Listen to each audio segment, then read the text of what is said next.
Hi, welcome back to the vlog of Inward Markings. Today's chapter 19. You can see the first 18 chapters, which you'll need to do to make sense of today, via the YouTube link at inwardmarkings.com. And so where I left off in chapter 18 was this morning ritual that I engaged in from February to September 2018. And I gave two different time frames accidentally, but yeah, the accurate time frame is February to September. Before I explain what occurred in mid 2018, that was start of this further intensification after the immense change that occurred after I landed back in Melbourne, is that my last relationship ended in mid 2013. And at that point, based on my overall life experience, I made a decision to not pursue any further relationships and not to even kind of engage in kind of the lifestyle of seeking out intimacy in that way with another person. And like I've been on dates in my life, but dating is not something that I'm big on anyway, so that was certainly not something that I was even interested in doing after that last breakup. And I called the subsequent period kind of a process of getting lost. Like I was in another country, my language was in the minority, I was immersed in this other culture and people speaking throughout the day a language that I couldn't really understand, and I was living outside of that 9 to 5 office space environment that I'd been a part of for a long time, and it felt right to just immerse myself in this different life, in this foreign environment, and just to lose myself really. And yeah, so by the time I arrived back in Melbourne in February 2018, I wasn't even thinking about things like finding a partner or being in a relationship. It was, not only was it not front of mind, it wasn't even part of my thinking at that point. I'd reached a point after 5 or so years where I guess I kind of got out of my system. Sure, things will trigger your interest every now and then, but yeah, by that point, it wasn't even a consideration. And this morning ritual that I engaged in it wasn't part of that either. Like it was removed from my thinking really, and it didn't feel important in any way. And so I was staying with family at the time, and so yeah, it was like things were very comfortable, and I didn't feel an urge or a sense of lack regarding not having a partner. And so through the synchronicities and the catalysts that I've talked about so far, I was just focused on being present in each moment and being grateful for what I had and not thinking about what I didn't have. And this was greatly influenced by the Lynn Grabhorn book that I mentioned in a previous chapter. And appreciating and experiencing this new life, if you like. When that immense change occurred after landing back in Melbourne, it felt like everything was new, and that's why I was so entranced by that walk and nature, really.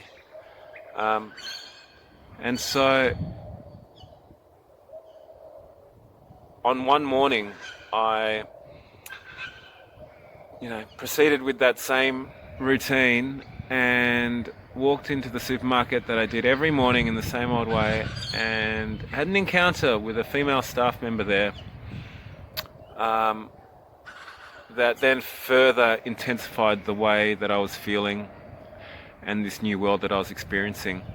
And it was unanticipated, unexpected, and it was not something I could really explain at the time. I'd never seen this person before, did not know her name, and we had the most fleeting conversation, but afterward I felt different yet again. And it triggered within me those feelings and that part of me that is connected to intimacy and being in a relationship. So it was striking, given the context that I've just described. And I walked away from that first interaction just kind of bewildered in how such a basic interaction could then have this effect on me. And I then had a second interaction with this person where I just had to ask what her name was, and walked away from that interaction with a further intensification of the feeling. And it wasn't like the typical developing a crush on someone, or that whole thing of falling in love at first sight or anything like that. Basically it was, and as with everything that I talk about in this vlog, I didn't document things at the time because the significance only became apparent to me afterward.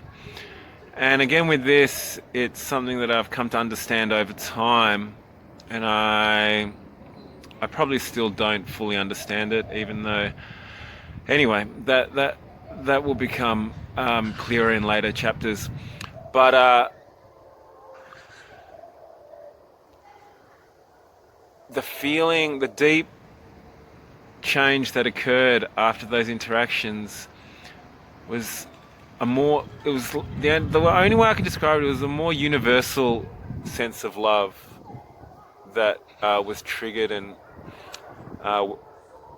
consumed me after the interactions with that person. It wasn't about the individual, it was something greater than that, and I couldn't quite explain it at the time.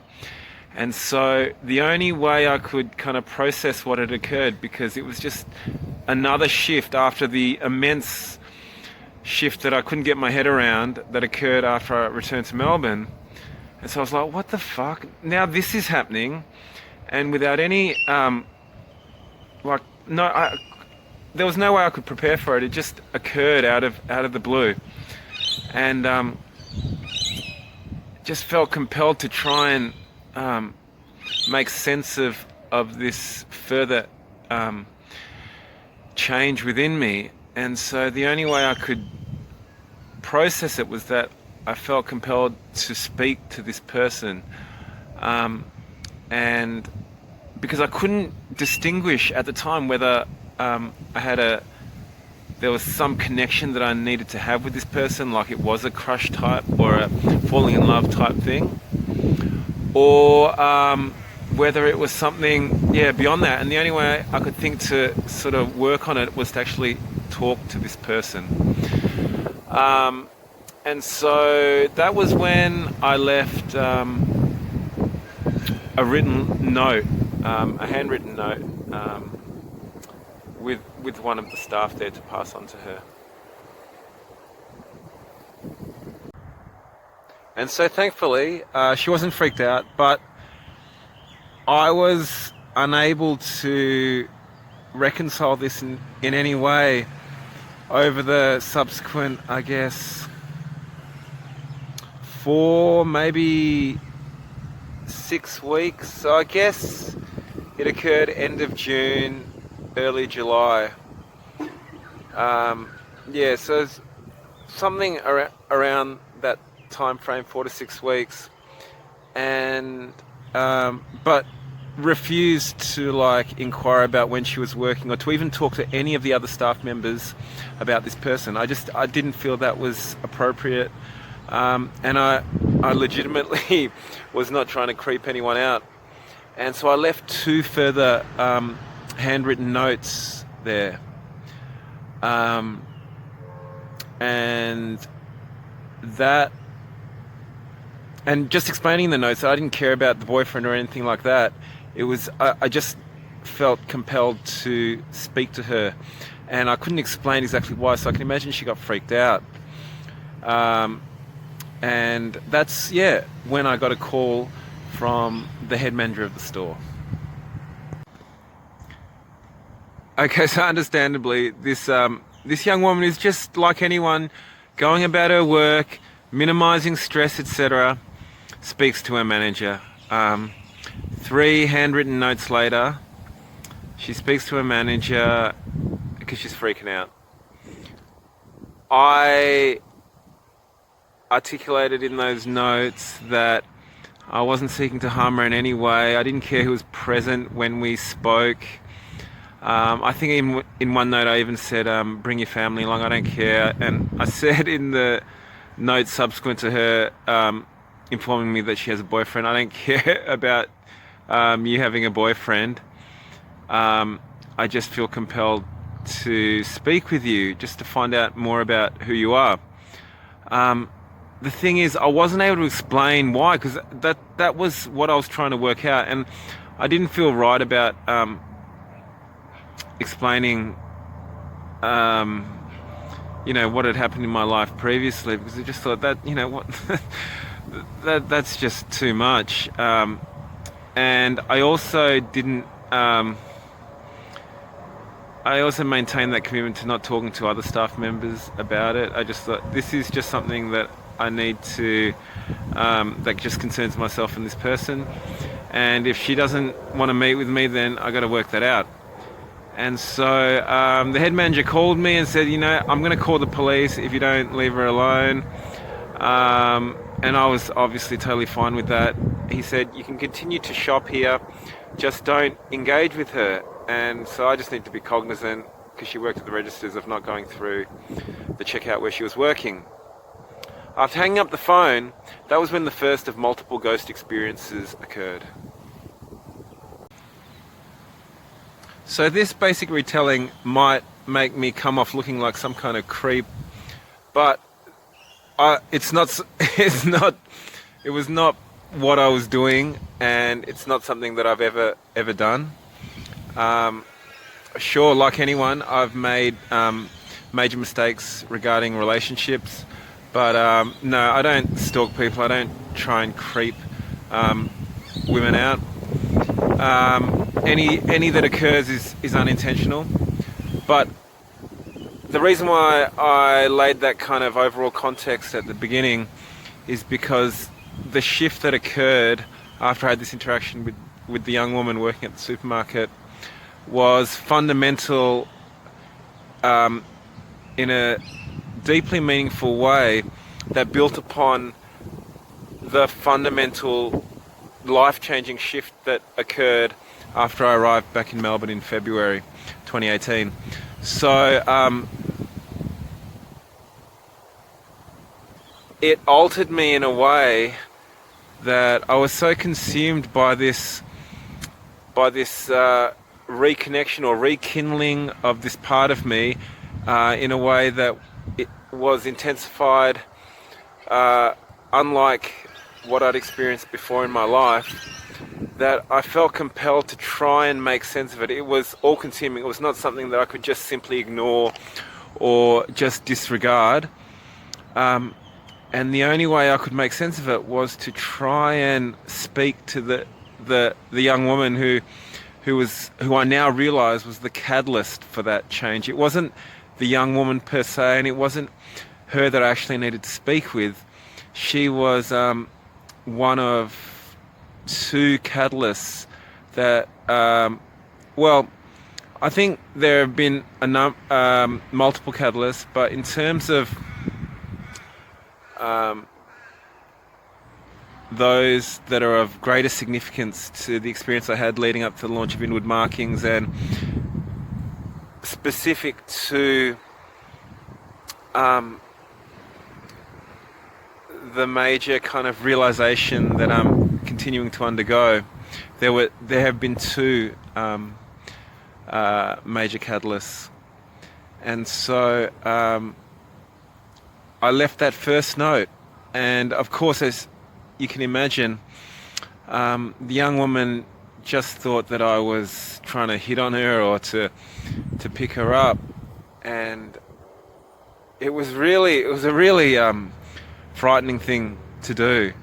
But I then saw her, because I don't know when she works, I didn't even know her name. Oh, actually, yeah, I did find out her name just from asking her, but as I said, but I didn't like make inquiries about her through other staff members. I just felt that was inappropriate and crossed boundaries that shouldn't be crossed.